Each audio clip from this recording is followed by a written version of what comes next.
Manila LGU magpapatupad ng 4-day workweek. Ang kabuuang detalye ng balitang yan, ihahatid sa atin ni Felix Laman. Felix! Formal nang nilagdaan ng alkaldeng si Isko Moreno Dumagoso ang Executive Order No. 8 Series of 2026 na nagpapatupad ng 4-day work week sa mga tanggapan ng pamalaan sa lungsod ng Maynila.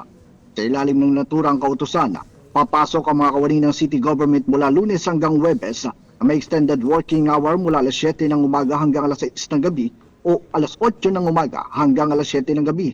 Dahil dito, suspendido ang pasok tuwing araw ng Biyernes sa mga tanggapan ng lokal na pamalaan na.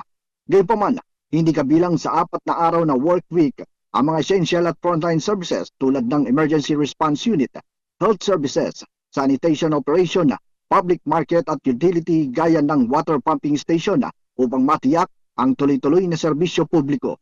Ayon sa Manila LGU, akbay ay bahagi ng pakikiisa sa panawagan na rin ng Administrasyong Pangulong Ferdinand Marcos Jr.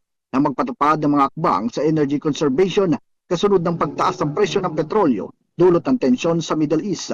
Hinimok din ng alkaldeng si Mayor Moreno ang pagpribadong sektor na pag-aralan ng ganitong work arrangement upang makatulong sa pagtitipid ng enerhiya at gastusin. Mula sa Maynila, Patrol Felix, DATV News. Maraming salamat sa iyo, Felix Laban.